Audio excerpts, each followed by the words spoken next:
Hi, I'm Paul Camillos from Shooting the Breeze podcast. Join the STB crew for conversations and stories around women's hoops and women in hoops, inspiring players, amazing coaches, and the legends behind the scenes. It's our 7th season. Drop us a like and review, and make sure to subscribe for early access and other bonus content.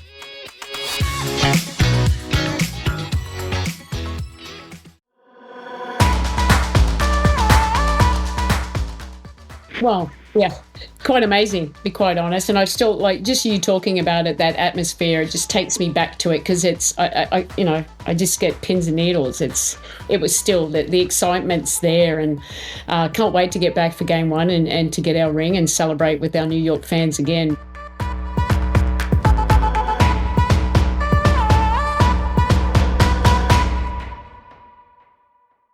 Welcome to Shooting the Breeze. I'm Paul Camillos, and joining me today is a very special guest and a very special co-host. We're honoured to have Olympian, Opals coach and WNBA Championship coach Sandy Brondello joining us on the show for the second time. And from New York, we've got Alford Corriette, who's joined us as a guest previously on episode 186. Just before we get into this, I want to send Jacinta and all our listeners in Southeast Queensland our best and hope that you're all getting through the weather event up there okay and that you're all safe.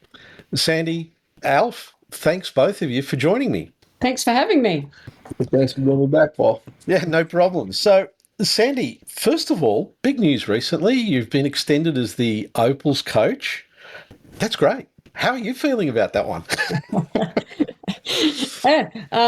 Really, really excited. You know, obviously after a 4-year cycle, you reflect on what you've done, and then the other opportunity, they asked me to extend, and you know, it didn't take me too long to agree to do it because, I have so much love for this program. I've been in it as a player and as a coach for so long, and, just these players that make it really, really special. So, hopefully we can get a little bit more preparation time in this next 4-year cycle, but I'm not, probably won't, but that's okay. It is what it is.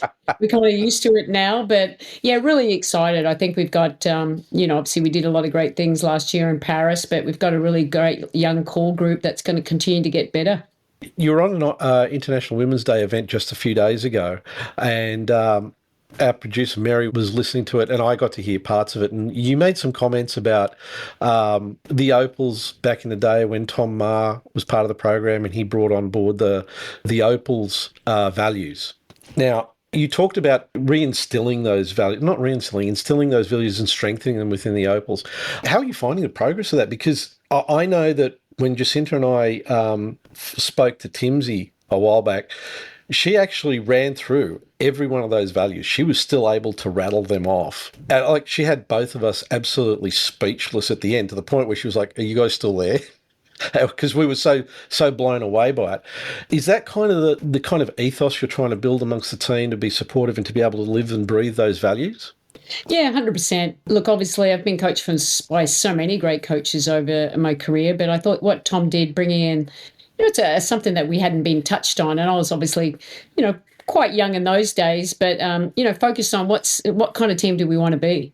I think that's so important. And it really, the culture, we talk about culture, it's the culture of the team. It's not the culture of what the coach says. Obviously, we have our ideas, what we want to do on the court, but the value is so important that becomes your identity, and what players need to live and breathe. And it's not just when you're in the Opals program, it's 365 days of the year. That's how important it is. And these Opals, it's, we've got that. It was Pad Wolf. Obviously, that was, I'm sure Timsy told you that. She probably would reel them off way more than me. They're probably sitting around the table still talking about it. But look, I thought that was really valuable, and it certainly helped us. I was on the team that won that first Olympic medal of any basketball team. So in Atlanta in 1996. So it was really special. It just gave you a taste and a hunger to keep getting better. And it really started with that culture. And obviously when I took over, it was, we started off well. It was tough, obviously, in the COVID. We went through a lot of disruptions, and it's a different landscape now because of the lack of time that we do have together compared to when I played. We had way more time. So we have to really invest in that culture piece, and how do we stay connected 365 days of the year? Because it is important. And these, sisterhood is one of our, because it really is. It is about those connections, and they are. This is a family. Ours is professional. professional, because that's what we do, aren't we? We have to be professional. And that's, there's a lot of little words that go into that, and all our players know what that means. Feared, we want to be a feed team. That's in a lot of different areas, but particularly in defense. But, you want to make sure you go out there and know, like, hey, we're the second best team in the world. You got to go out there and, really believe it and sell that too. And then the last one is united. I mean, we have to be on the same page. And I think that really showed through the adversity that we have faced, even playing really bad, one of the worst games we've ever played, how we could regroup and just focus on the next tasks at hand and then come away with a bronze medal. So, I think that culture has enabled us to have a really cohesive unit. And in those tough moments, it certainly helps. Absolutely. I mean, I know that the one comment that we always get from every Opal and ex-Opal that we've had on the show, they always say the Opal sisterhood. It's like if I had 10 cents for every time I've heard that said by an Opal, I'd be retired. Yeah, it is pretty special. It is very special. It's very unique. Some of my best friends are my former Opal teammates. My son is living with one of my best friends, Alison Tranquilli. He's moved back to finish school in year 12 down there. It's just these special connections that are lifelong. Yeah. And some of us remember the scores, and I remember all the medals we win and, the highs and the lows, but I don't remember scores. Rachel Spawn does, another close friend of mine. But really, I remember the memories, and yes, obviously on the court, but also off the court, because we share so much together, over the course of our careers wearing the green and gold. But it is very, very special. Okay, and I'm going to hand over to Alf to talk about the Liberty and their first chip and the WNBA and Liberty's last season. All right, so Sandy, or Coach Brondello, as I like to call you in interviews. Obviously, coming off a historic first championship for the New York Liberty, this was a season for the ages, and especially in this finals, Game 5 going right down to the wire in overtime, a series that had so many momentum-changing plays, momentum swings in Games 1, 2, 3, 4, and 5. Just how was it for you to coach through a series like this? Yeah, intense. I think that's what it's about. I think, look, I try and take a lot of pressure off the team, but we could feel it. It's been 51 years since the last basketball championship in New York, and we wanted to make history as being one of the first in the WNBA, but it was great. So I'm, me, Alf, don't get too high or too low, and I'm pretty good at that, to be quite honest, because I put them like, okay, let's just win this quarter to this quarter. Okay, we lose the game. Okay, what do we have to do? It's a series. Trying to, it had everything, to be quite honest. Things we wish we'd done better, we all could take things back. But in the end, that's just how competitive the series was. It was a grind. It wasn't always pretty. The shooting percentages went down, the defense went up. It was tough as nails. But to be able to, get through such a tough series and the way that we won Game 5, getting that number 1 seed was really important. And, to be able to, obviously, yes, people talk about it, but in the end, Breanna Stewart had to step up to the line and make 2, and she previously had missed 2. So that says a lot about, obviously, the unique skill and the toughness that she had, and for us to get into overtime and pull off the victory, it's something that I'll never forget. I mean, you were in that arena. That was pretty special. It was, it's so special, you want to try and do it again. So that's the challenge now. Oh, most definitely. That arena, I can assure you, like Games 1, 2, and especially Games 5 have been an atmosphere I've never heard Barclays Center that loud.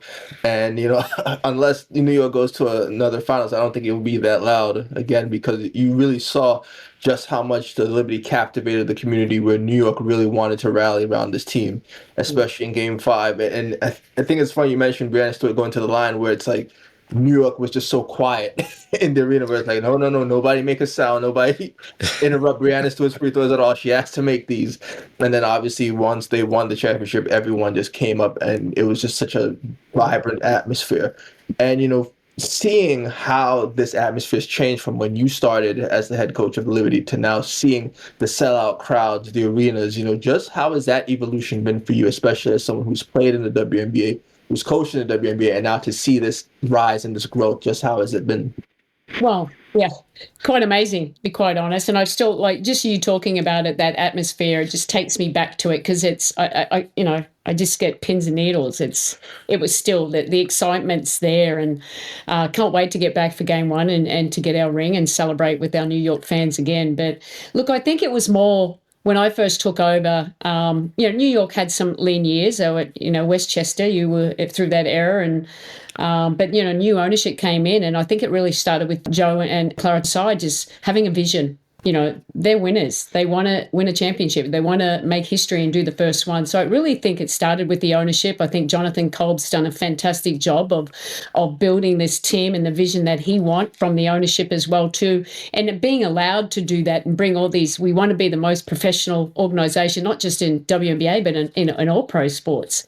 And I love that. But, I think it's, a collaboration of these brilliant minds and including Kia Clark and all our front office amazing people, because it really is an entertainment, isn't it? I mean, we have great basketball, but we've got Ellie the Elephant, we've got the Timeless Torches, we've got all these stars sitting courtside. It's like the place to be. And I know when I first took over, this is going to be a hot ticket, especially when we signed Stewie and Sluty and JJ. It's like, and we did. So really proud of everyone's effort. Obviously the team, the players coming together as a unit. And we talked about sacrifice a lot. When you bring a lot of really good players together, everyone has to sacrifice their role a little bit to have success. And it shows a lot about the players we brought in, and they all were, had played big parts in that success. But, obviously great ownership certainly helps. I think, great GM, great president, all of that. It's just fun atmosphere to be a part of. And now, getting sellout crowds, pretty special. Getting these TV ratings, I mean, it's just going off the charts. So now it's like, obviously, new CBA coming in. How can we continue to grow this game? For sure. And then obviously some recent Liberty news when you talk about the TV deals, extending the local deal with Fox 5. And I'm not sure if you're familiar with Fox 5, Paul. It's the local tri-state area network, which reaches over 7.5 million households in the New York tri-state area. So this has been an ongoing thing where now the Liberty are able to be in multiple households in New York, New Jersey, and Connecticut. And they recently had over 129% growth year over year in terms of the local coverage. So that just shows you how much, fans are flocking to the New York Liberty and just how much the process has grown. I just want to jump in and ask a question about this, because the growth, when we're looking at it from here in Australia, the growth that the WNBA and particularly the audience that's been coming to Liberty games has been a huge change. And I suppose I'm putting this to both of you. Did anybody expect at the beginning of last season that you were going to see that amount of growth and attention over the period of the season? Oh, 100%. You could feel it the year before. I think everyone was looking, they started calling us the super teams. We haven't done anything. Well, calling us a super team, the media. I'm like, yeah, gosh, here we go. No pressure there. Because we're putting these new players together and they still have to take time to be cohesive. And we lost against Vegas, but you could already feel it. There's a rivalry going on. And then obviously in college, the Caitlin Clark and Angel Reese players, these amazing players are coming in and they just continue to elevate us. Now, this league's been great for so long. Lauren Jackson's, Elisa Leslie's, the Cheryl Swoops. I mean, so many great players that have started this league, and and that's they're part of the journey that allowed us to get we are today. And I think it's just the right time. It is the right time. I think we've got the best players in the world. We've got really great ownership. We're becoming more and more professional. More eyes on it. We talked about the media growth. I mean, just what we can do in New York and we are a New York team. We're not a Brooklyn team. We're a New York team. And that's how we sell it. So we're playing for all of New York. And it's crazy. I could be in Manhattan, which is obviously not near Brooklyn, and be recognized, which it blows my mind. And and it's cool. And I'm sure our players on a whole different level. But I mean, that's, and it's not about that. It certainly isn't for me, but for finally to get some recognition that we deserve, I think that's pretty cool. And the players are, they have their own shoe deals, they have everything. But I think we could feel it the year before, Alf. I don't know what you were thinking, but obviously when you start winning, everyone loves a winner, Paul. that certainly helps. And then we've got all these stars coming in, and the social media, the NBA guys are watching us. I think their support certainly helps us as well. So I just think a lot of great things at the same time, and the level of play. The game changes, it evolves. And these players are just continue to evolve, and it's a fun style to play. I just think everything just came together, and obviously Caitlin Clark came in too, and that certainly helped too. But I think we've got so many great players, and people are recognizing how special this league is. To follow up what Sandy said, Paul, I think the growth was there. And especially, I think to me, where it really hit me the most was the draft. It was the first time in a long time the WNBA had fans in an actual venue for the draft. And, it was loaded, it was packed. And just to hear how so many fans reacted after pick, and just seeing how much collaboration there was in that building, I think that was a sign like, okay, people are really invested in this product. And on the New York level, to confirm what Coach Brondello says, you can be in Manhattan, Queens, the Bronx, and you'll see someone with a Liberty jersey or a Liberty hat, and you can just strike up a conversation with them because they really, truly believe in this team. And it's obviously like when you bring in the stars like Breanna Stewart and Jonquel Jones, people know who they are. And they have those lofty expectations. But then when you see the product on the court, you see the versatility of a Breanna Stewart, you see the interior defense of Jonquel Jones and what she can do also offensively. People really gravitate to that. And, when you look at the ticker tape parade, to hold it in Manhattan in the middle of the week, and so many people in New York come out to that, and you really see like, okay, no, people truly do care about this product. That's great. And we're hoping that this is going to help grow the WNBL here as well, with the rising interest and also the players that we've got going from Australia to play in the WNBA. I suppose one of the things I do want to talk about here, Sandy, is the number of Opals who are in the WNBA. From your perspective as a coach, how do you find that's going to help you with being able to sort of, I suppose, strengthen your connections with those players? Yes, strengthen my connections with those players, because if they're in the WNBA, I can get to see them more regularly, and I don't have to call them on the phone or message them all the time. I think that's great. But really, they will become better players by playing against the best players. Just having that opportunity. But at the same time, it says a lot about how good they are. Obviously Australia is by far the second most players from a country, but it truly is a global game, and I think it's great. I had some players, Ali, do you think I can make a training camp? Yes, I do think you could make a training camp. I wish it could be with the Opals, but this is a dream for many too. Everyone, you want to play for the Opals, and I think I love that. But this is their careers too. So to play in the best league in the world, I think it's great, and that so many players have these opportunities. And it's going to strengthen their individual. It's going to give them a great life experience, but they're going to become better players. So in turn, who's that help? That helps the WNBL and the Opals program. A question I have for you, Coach Brondello, when you talk about especially this visibility. When you look at some of the younger crop of Opals, when you look at players like a Jade Melbourne and players who can be in that system like a Nadia Potch or Isabel Borlase, that are also potential WNBA players, Jade Melbourne playing for the Mystics, the Dream have the rights to Potch and Borlase. For the younger generation that now can see like, oh, wait a minute, these are younger players that are doing it, and I can possibly be an Opal one day, and especially as that visibility grows. What are your thoughts on that just culminating together, especially for the younger audience? Well, I think it's good. I mean, I was on a call the other day, and the most important thing is if you can see it, you can be it. Now they're seeing, Jade Melbourne, 21, the starting point guard of the Opals. Even she was like going, oh, what? Here we go. No, you've earned this, and you deserve it. Now you're going to keep getting better. It's a part of it. But these young players, anything is possible. You have to dare to dream. It's not about an age thing. I mean, some players, obviously, Semi was a late bloomer, but look how good she's playing now. I mean, MVP of the WNBL. It's the best season I've seen her play. Now, she's had great seasons, but she was on another planet this year. And look, we've just got these young players with these opportunities that are going to certainly help them just elevate their game and to be able to earn a really good career from playing a game that is our passion. It's a game that we love. And I just want to touch on something here. You said it, 21-year-old Jade Melbourne, starting point guard. I find that really jarring, not because of her age, but we've been watching her for so long here in Australia that when you say that, it's kind of like, oh, yeah. And look at how long we've been watching her and what she's achieved.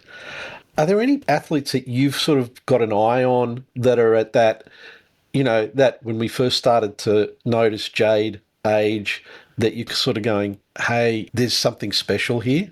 Yeah, look, I think Jade was, special. She was in the Opals program for a few years, and she'd really, I loved her. She gives me energy. You know what I mean? I'm like, okay, I'm old now, but she keeps it light and fun, but she's a real competitor, and I love that. And she's just out there, and obviously unlucky to not make the World Cup team, but then 2 years later she's starting for it, and it's putting in the hard work.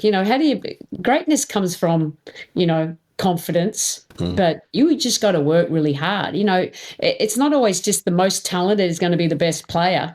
It's great if they have talent, but who's going to work really hard? But, Jade's up there. Another thing you have to remember too, Paul, Ezzy McBegor is, I believe, 25. Yeah, I know. Yeah. And she's been to 2 Olympics. So she's still young in my eyes. That's how I look at it. And that. So we got Jade, obviously, Alf talked about Izzy Borlase, still young.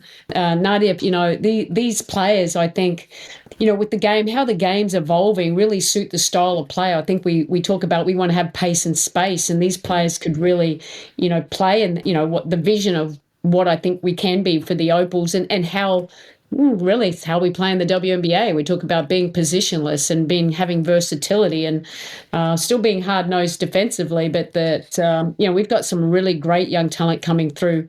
Obviously, Georgia Moore she's not so young, but she's in college. She's finishing in college too, but she's had a really great college career and she's going into the pros. But we've got young kids back in the WNBL too. They've got the World Cup this year, so always keeping an eye on that talent there. But I think when you're putting an Opals program together, I think we had 5 first-time Olympians in Paris. That's a lot. But we had a good mixture of experience too, and I think that obviously to get the best out of your teams, you need that. You've got the youth, the younger players, but also the experience, the veterans, and that have been there, done that before, because that's a part of it. And then it's just putting all the right pieces together. I think the next 4 years looks pretty exciting, considering like Jade Melbourne and all those other players I spoke about are quite young. And another player that I haven't really spoken about too much right now is Alana Smith. Now, obviously, she's closer to 30. But she's had a lot of injuries, and really this is her time for the Opals too. And you saw her elevated play with the Minnesota Lynx this year, just gone to another level. So really happy with her development as well. Okay, now before I hand back to Alf to sort of talk a bit more New York, there was a point you mentioned, and it kind of leads into something that I've been really curious about. You talked about how you selecting players for the team. You had 5 first-time Olympians at Paris. Here's the thing. Over the years, there's been, and we know it always happens, we'll call it couch commentary about. There's a lot of that. What are you talking about? Right. There's a lot of couch commentary which seems to come, and I'll focus on the Opals. Why did Sandy pick this player? Why didn't they do that? Why this? Why that? And Jacinta and I have spoken about it many times where it's like, well, Sandy's not sort of waking up one morning and between coffee, morning TV and the crossword puzzle, writing 12 names down and going and selecting the Opals. There's a whole thought process that goes into that, not only yourself, but obviously the coaching staff that you've got. You obviously see some of these comments from time to time. And I'm guessing that as a coach, you kind of look at it and go, more so than a player, because, particularly with the Opals, you've got the weight of the nation on your shoulders. How do you push that stuff aside? Yeah, no, that's a really great question. And I would, to be quite honest, I'm much better now than I was in the early years.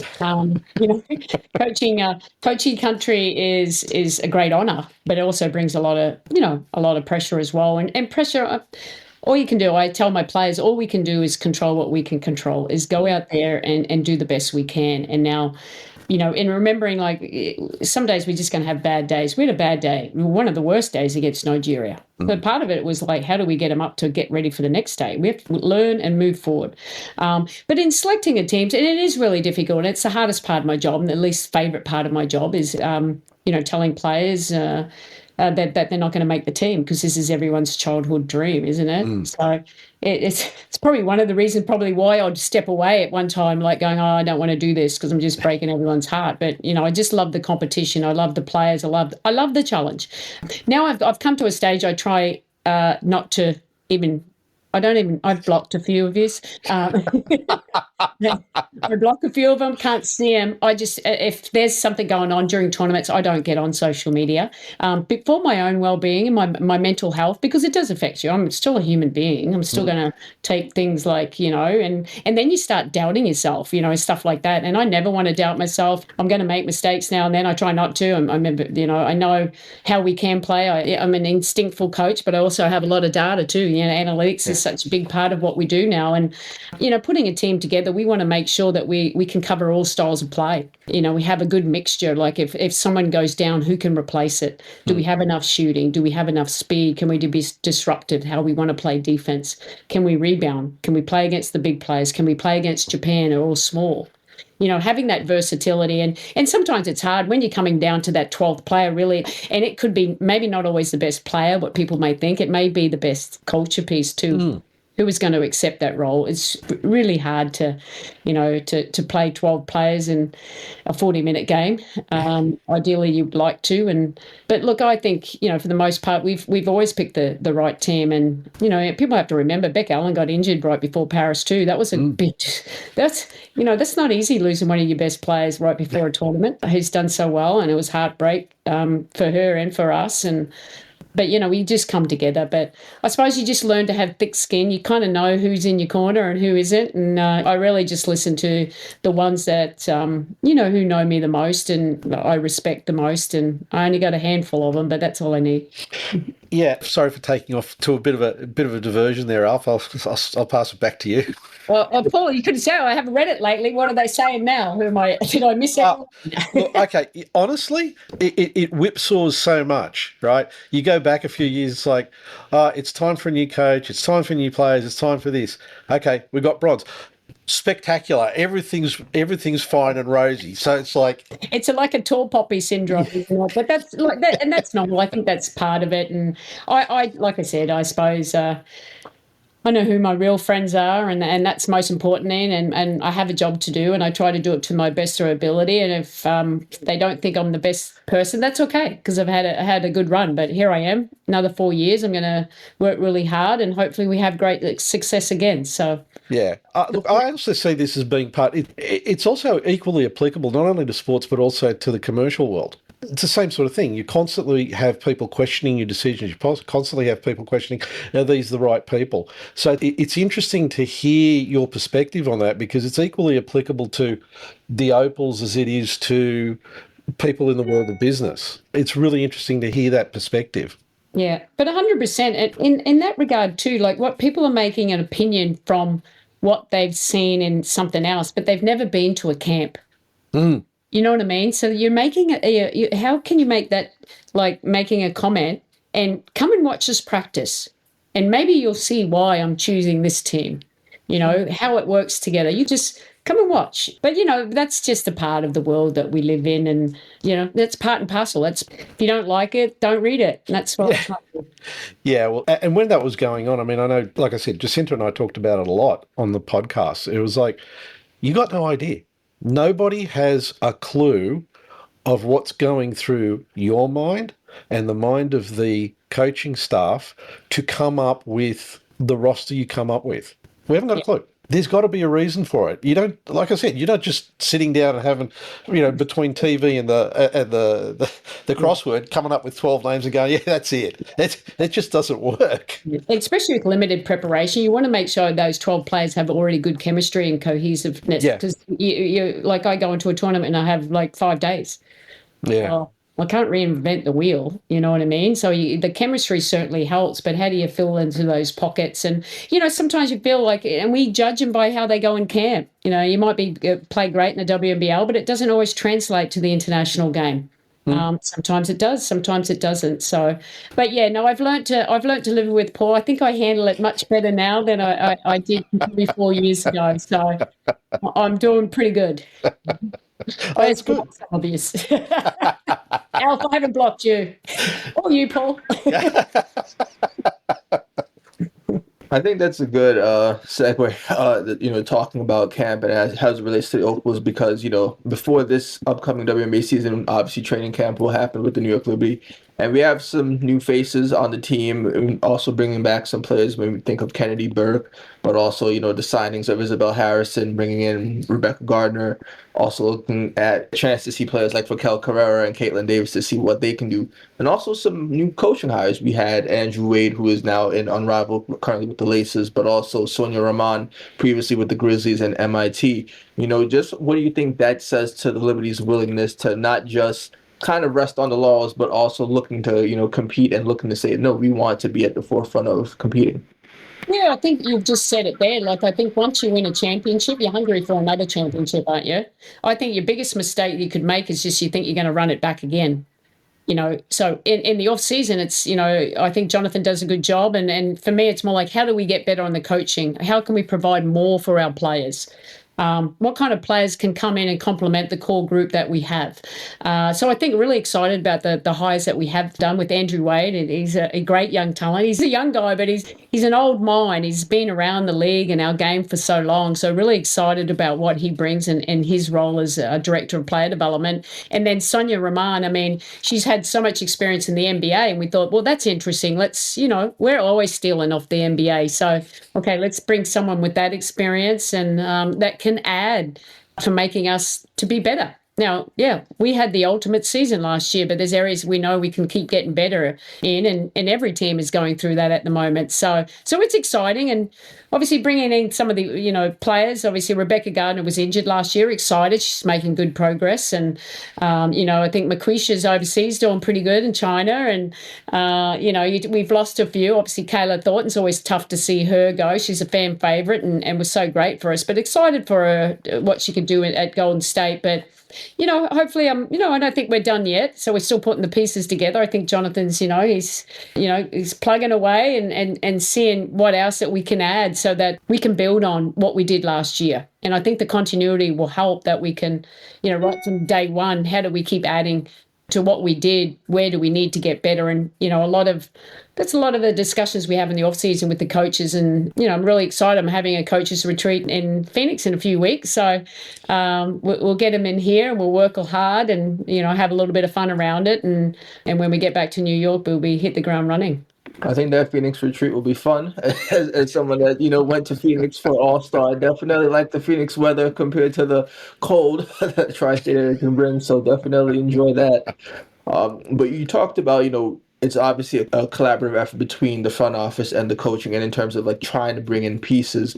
And something that I've noticed this offseason amongst the WNBA teams is it seems that teams are casting a wider net for players and coaches in terms of the overseas game, where you're seeing players that were on Olympic teams but also playing for leagues like the French BWL, the WNBL in Australia, playing in Turkey and overseas. What do you think that says to just how the league is transforming to where now teams are actually looking abroad more and more?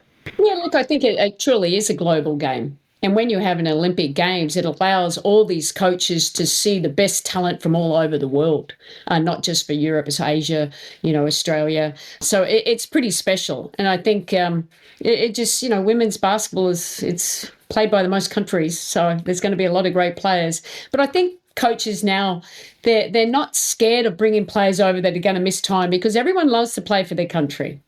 But I think there's a little bit more support now. Like we have European players, they'll leave for Eurobasket, and we support them. I'm an Australian coach, that probably helps in that regard, because it is important. You've got to support them both ways, and I think that's where it's opened up. There's so many great players that we have to support them in their endeavours as well, because they're going to help us in the long term as well. Do you find that when you're getting players coming back from overseas, they're bringing in maybe some different ideas or some different styles of play that you might want to try and integrate into your overall system because there's some new aspect that you might kind of go, hey, I like that, let's give it a try? Oh, 100%. The game changes every year. And that's part, and that's why I love I'm very curious, about, okay, why are they doing that? How you watch the NBA, we're all stealing stuff off each other. But, in the game of basketball, how do we create advantages? I talked about pace and space. So it's not, how do we create advantages through our cutting, our screening, our spacing. So, the off seasons when we review, okay, that we did that well, but how do we go to another level? And it fascinates me. So that's, we talk about that. I could talk about that forever. But these players get to experience a different style, a very modern style, how the game is evolving.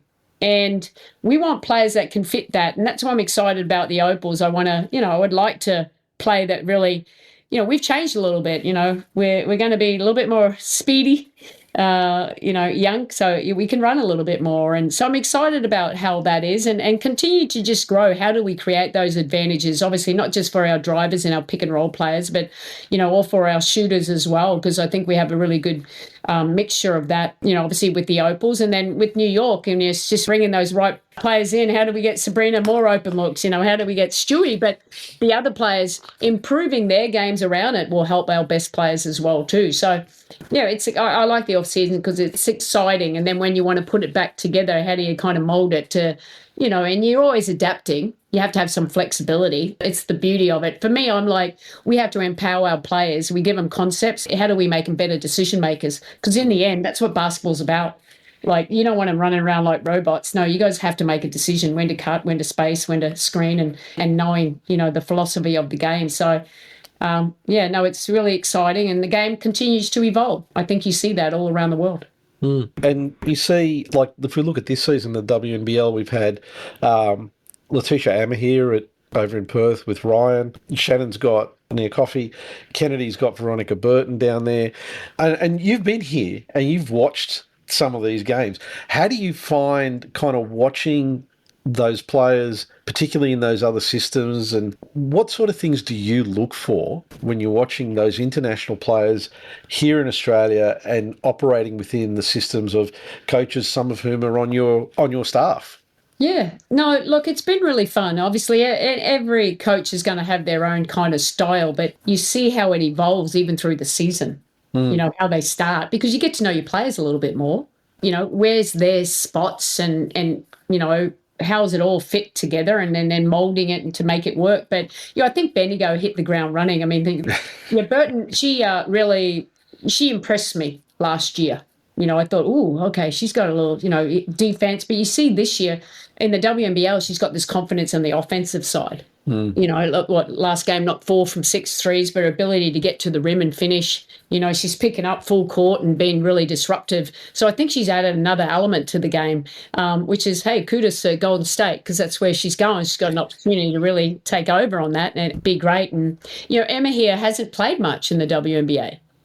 But I think she played in a system that allowed her to have a little bit of freedom.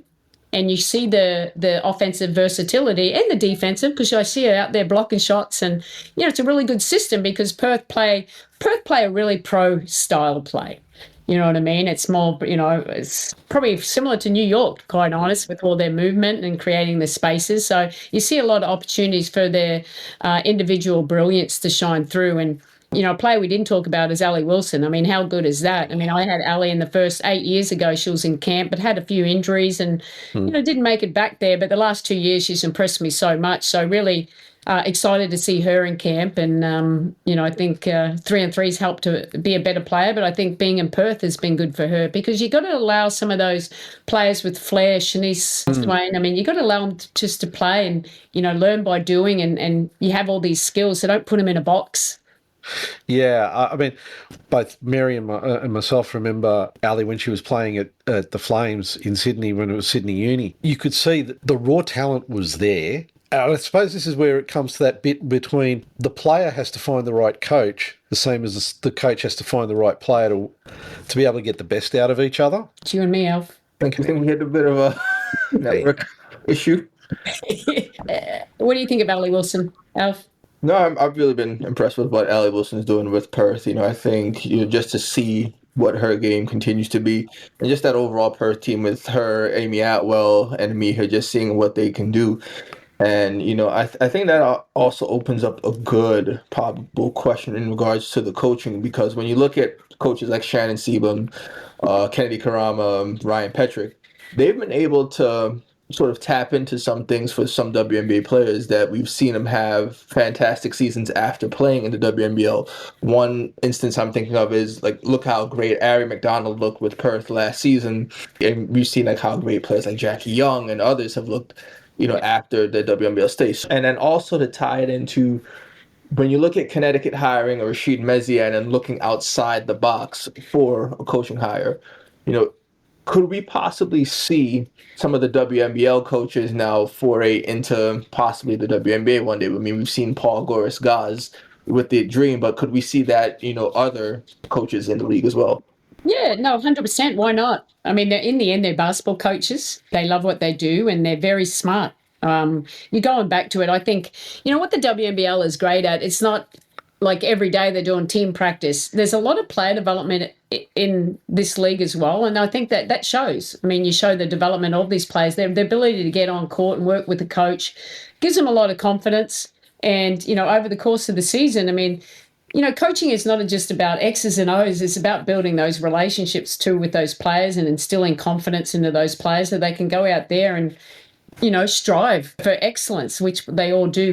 And it's no different to these coaches. I mean, they put so much time and effort. And, obviously, Paul Goris has been in the WNBA for a few years, and that's certainly helped his comeback. Obviously, it's great to see him back in the WNBL and with a very young team, but still you see what he was trying to accomplish there. And they if they had a little bit more time, they could have gotten better and better.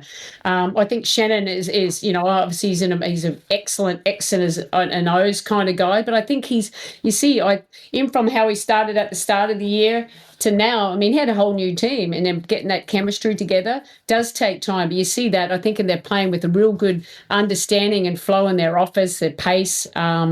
Obviously, Nia Coffey, she was amazing against Perth. I know she had a quiet game, so if she goes off today, isn't it? Yes, that's let's see how game 2 goes. They kept them pretty quiet. I think that was the difference maker. But yeah, no, I do think these coaches could come in not just as assistant, as head coaches, but in the end, it really just comes down to the individual teams knowing, okay, well, I'm pretty sure all these coaches would watch the WNBA, but even getting an opportunity to be an assistant, I think they all have the ability to be great in the WNBA. Sorry, we got cut off with the internet. I just want to go back to one thing, and it's relating to coaching and playing, and specifically around Allie Wilson. She's come into her own over in Perth, and I think what that talks about is the ability for a coach and a player to kind of synchronise. It's not that it's a case of it never works. It's more a case of degrees. And I think, from what I've seen of Ali's play over the last couple of years particularly, Ryan's system and Ryan's way of coaching really clicks for her. Yeah. Do you find that that's something that you look for as a coach, players that you can really kind of connect with and synchronise with in relation to their style of play? Yeah, 100%. And that's why I talk coaching really, before you even get onto the court, it's about building relationships and trust. I think that's so important because, in the end, there's that trust element too. Like, you're going to have to go hard at these players at times too, but they got to know that you care for them. I think if players know that you care for them, it goes a long way. So just building those personal relationships is so important that you can go out there and you can push them to greatness. And that's what it's all about. And, I think Ryan's done a great job, just the way that Ali continues to develop it. She can't be put in a box. These players, I always say, don't put these players, they've got great, give them freedom. You know what I mean? You can have principles of play, and that's what I try and instill. I have principles of play, but I'm not going to tell Jade Melbourne not to get downhill and do what she does, because then you wouldn't see the best of her. There'll be times where you say, okay, I talk about, okay, Alf, you know that good to great and paint to great. Okay. And then I say, well, was it a good shot or was it a great shot? Could you, but you don't say, it's occasionally I'm like, okay, it wasn't the best shot we could have got. But, there's a style of play. There's, what's our shot profile want to be? These kind of players, you have to give them a longer leash because you see that, with Ali, it really had a wonderful season. Yeah. And following on from that, And I want to preface this by saying I am not wanting to talk about specific players, but how do you deal with situations where you've got problematic players? They've come in, they seem to work with the system, they seem to work with your approach, and then they kind of go a little bit off the rails and they start to split from the culture that you've built. How do you as a coach deal with that kind of behaviour? Because it's got the potential to actually really derail a team's performance over a period. Like, I really want to understand, how do you handle that? Communication. Yeah. Yeah, I have a lot of meetings. If I feel like a player is like, just probably not living by the values that we want or being a little bit disruptive, it's just having a chat to him, and finding out like what's going on, because sometimes it's got nothing to do with basketball. You need to know like where they're at in their life and how you can help. And if it is, it's just holding them accountable. But I always say that's why we have our values in place, and the values is driven by the players, because in the end, accountability, I can hold the players accountable. But all the great team is when players are holding each other accountable, and there's self-accountability in that as well. And we have a really special group in New York, and that's, that doesn't mean everything is smooth sailing all the time. And it's hard when you have a long season, you're together for 7 months. But we have very small things that we have to deal with. And then it's just about just reminding them, this is what we all agreed to. This is what our values are. So, sometimes ego gets involved there. So, they're all important, but making sure that they're understanding their role and how it helps us to be the best team that we could be.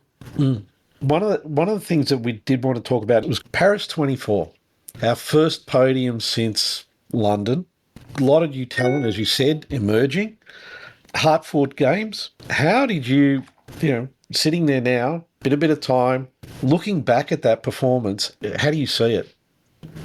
No, I'm just so proud of them. Really, we faced so much adversity, and and people, couch, whatever you call them, yeah. Which is, hey, don't worry, I probably would have said the same thing though. But we went into camp in Spain, and we had so many injuries already. I only had one time I had 5-on-5 in practice before the first game of Paris Olympics. Like Beck Allen came in injured, Izzy Borlase came in injured. Obviously, Tess Madgen, we knew we were modifying her, and she was the fittest out of all of them, her and Lauren. So we just had it was just things that were out of our control, and it was hard. It was hard to prepare, but for me, it was more like, okay, we just control what we can control today. Let's just win today. Let's win the day. How do we get better today? And knowing like we haven't been together for so long, since February, and not all of us were there. How do we, put it back together? But, really, really proud. After the Nigeria one, we could have went either way. But I think he showed the togetherness that we had of this team and how resilient. Now, I think you saw, except for the USA team, the more time we spent together, the better we got. I mean, that says something about time. Yeah. We had time to prepare properly. And I wish I could have Nigeria back, but that's a part of how do we handle adversity. So it's a kind of a what if situation. What happens if this happens? We have worst case. Well, we did. So what are we going to do about it? So I thought it was, we had to deal with Beck Allen being ruled out. That was hard. That was tough. It's like, oh no, here we go. It's so important, this player. And, dealing with so much. Just, we scraped out a hard-fought win against Canada. But what I was most proud of is France. To go in front of 28,000 people, having to win by 6 points unless we cross over with the USA, and we goes down to the wire and we win by 7. And, like, I can remember, and like people say, are you nervous? Like, no, I'm not nervous. I mean, we've done, we just get out there and hopefully you have the game. But I can remember listening to that when our names were introduced and we, the national anthem was being sung and all the French people were singing it, and it was more like, whoa, this is crazy. This is so cool. Also, this is so cool. But once I get in, I don't really hear the crowd. I mean, that's the same with New York believe it or not. I kind of get like in my little bubble here. But, we got through that, and I thought Serbia game, Jade Melbourne was going crazy in that game. It was fantastic. And, USA, we won't say great, but we pulled off a really, great win against Belgium, and they came back. So, it was just really proud of him and how resilient we were under the face of adversity and how we stuck together. So all our values, we got an A+ on those. You've mentioned training camp. We know that it's due, but how are you seeing what's in store for them? What's in store and what's changing? And, as much as you can talk to us about that. Yeah, look, I think number one is getting to know these new players that are coming in for the first time. Really excited about that. And that, including Ali Wilson. Like I said, I can't wait to have you in there. Because really, even with the Opals, I try and play a free-flowing kind of play, a style. Like I want pace and space and everything we talked about. I want them in pick and rolls and making decisions and shooting threes. I want them to get to the rack, to the RA, the restricted area, and finish layups and shoot as many threes and get fouled. And I want to play an entertaining style. So just excited just to see how we put all these pieces together. I think we got great versatility. I talked about Ezzy and Alana, but, Zatina's playing really well overseas in Turkey. So really excited about that. I think Shyla's had great season overseas. So excited to get her back in and just see her with the rest of them as well. There's so many players there. I think Nadia has taken a step. She started slow in the WNBL, but I think the second half of the year, I think you saw the potential that she has, but she's still young and still going to get better. Sarah Blickard's, I heard that's the best shape she's been in. She played in the last Olympics in the Opals and been injured, but you got to take a look at someone that's 6'4" and can play multiple positions and can dunk the ball.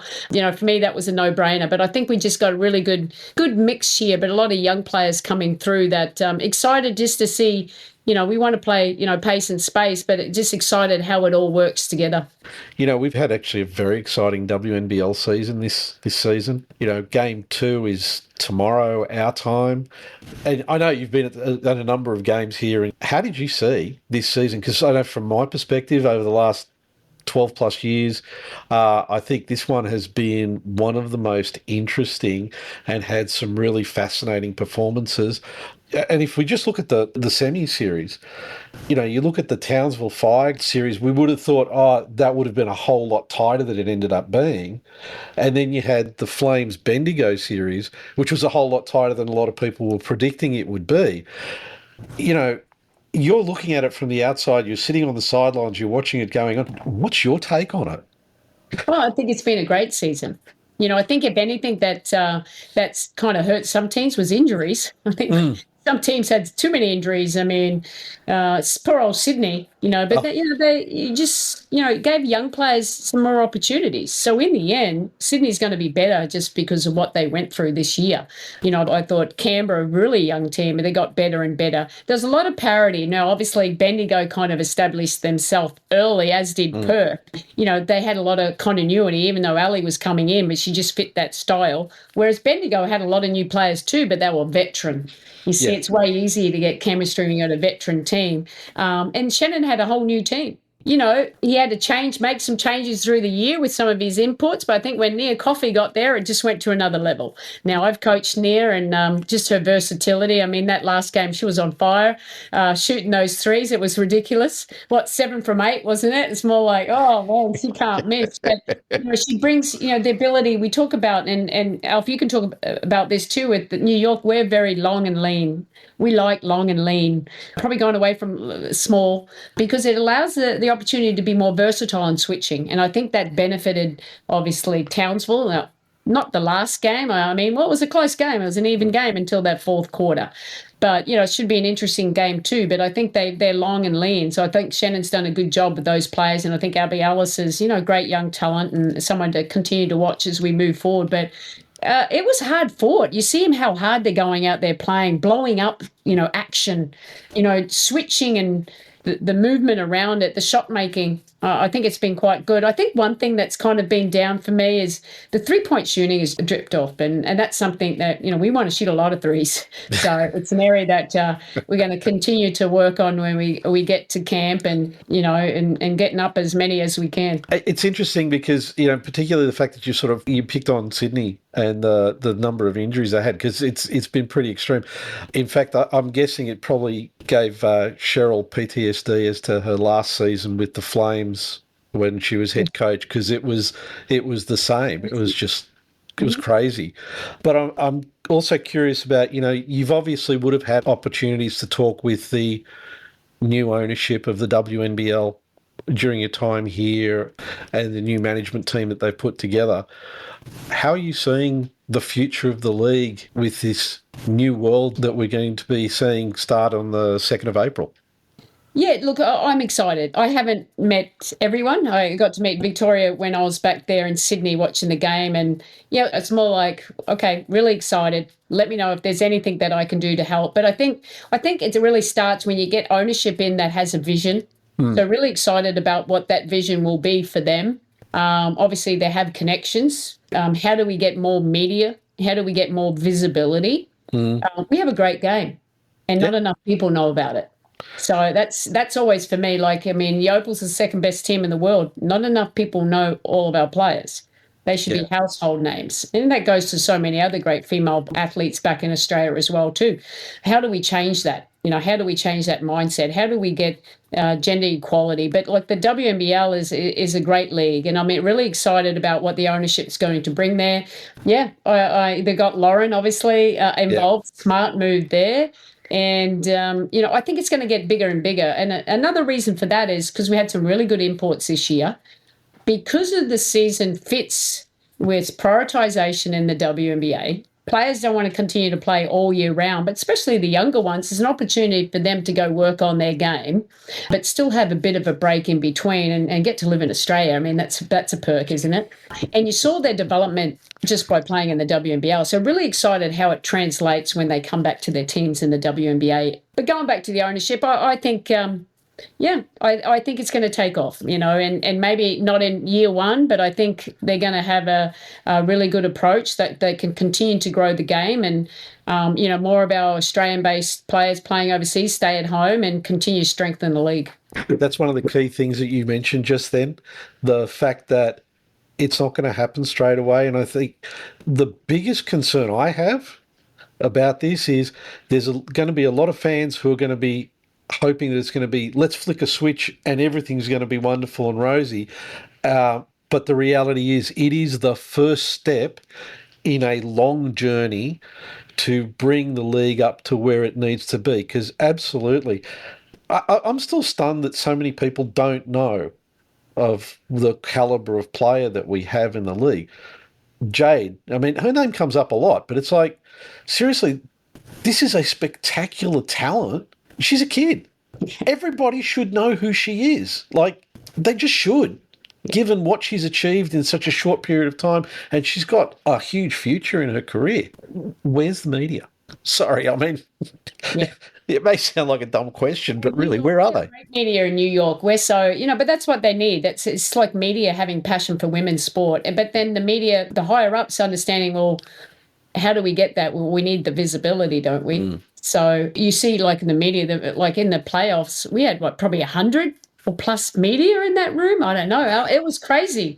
And it was more like, oh, wow, okay, this is really cool. They're here. They love our game. And now it's like I said, it's not going to take year one, but have a vision and have this, how can we have sustainable success in the product that we have? And so build it in the right way. So it's going to be there for years to years for the next generation to come.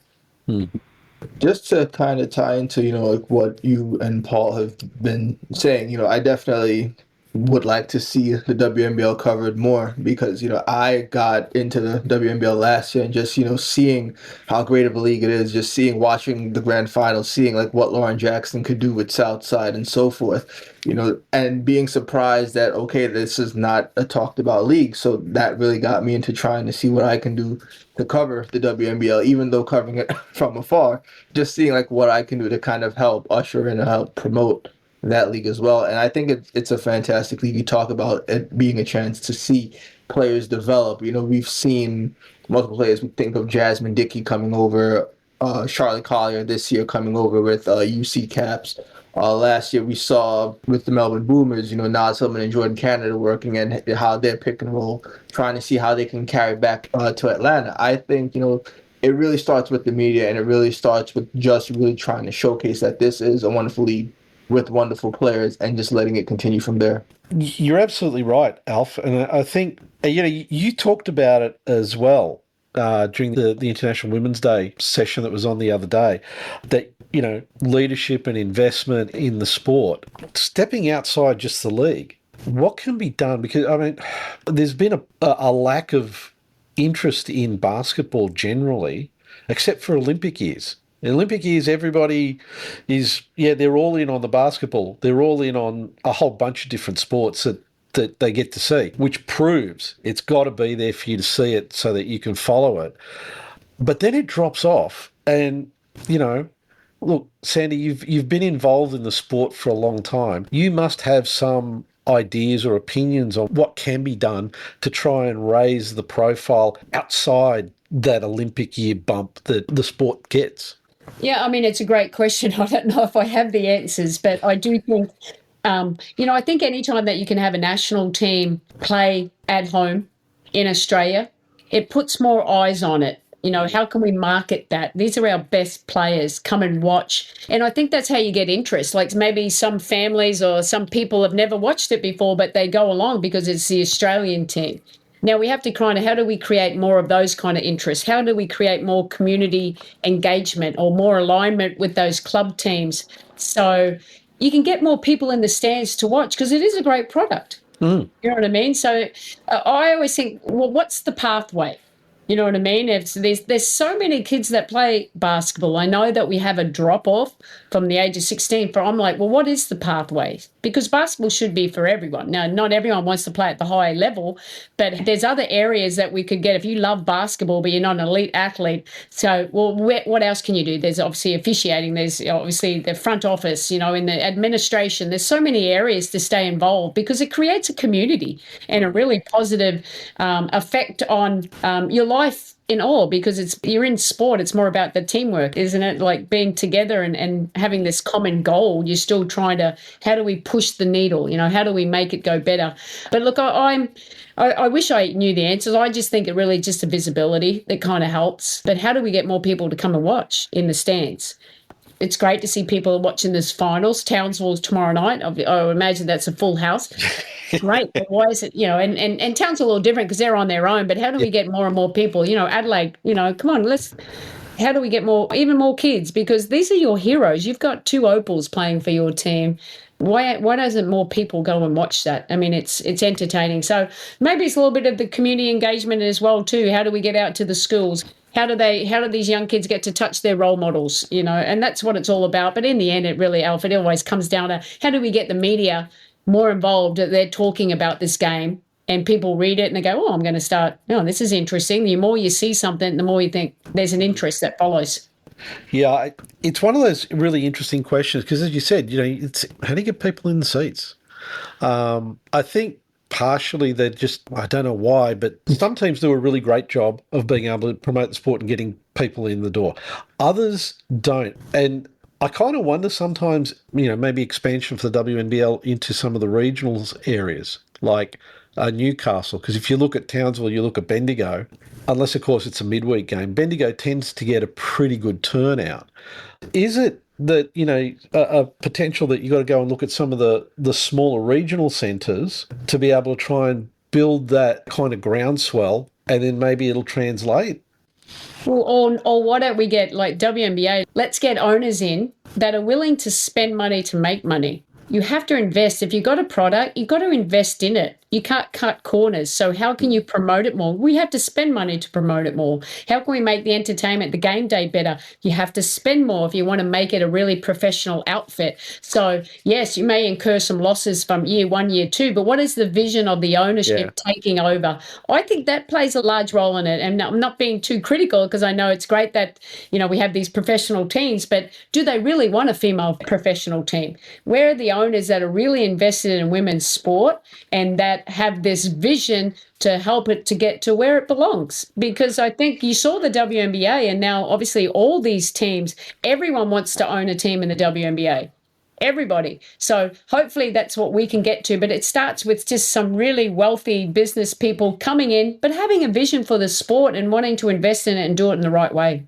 And also, being willing to sort of tough it out for the long term, because as you said, your first 1, 2, 3 years, the numbers are going to be on the wrong side of the ledger. But if you're doing the business right and you are making it about an event that you're not going to watch a game, you're going to an event, then give it the time, you will get those profits. 100%.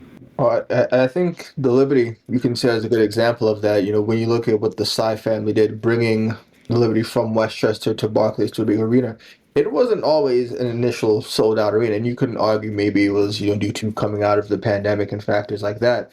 But the growth was organic, and you saw the progression of investment. And you're seeing now celebrities come to the game. You're seeing the stars, and like, oh, such and such is at a Liberty game. Maybe I want to go. And then as you're seeing the investment, even in the mascot with Big Ellie, where Ellie is now a national brand in itself. So just little things like that in terms of the investment from ownership, just making sure that it's an engaging thing that where you want to bring in everybody and bring in eyes to the game. You're going to have to spend to get that result. And I think, to what Sandy's saying is it really is going to take an owner that has the vision to see women's basketball at that point. Okay. I want to thank you both so much for joining us on the show. It's been great hearing your opinions on all these amazing topics. It was also great for me hearing about, what it was like at that finals series in New York from two people who were there.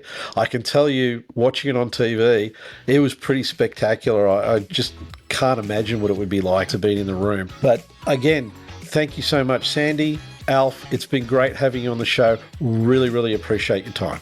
You're welcome, Paul. Thanks for having us. Make sure to subscribe wherever you get your podcasts so you get our latest pod. And we really appreciate if we could get a like and a review so we can extend the reach to more listeners. And don't forget, follow us on Instagram, Twitter and LinkedIn.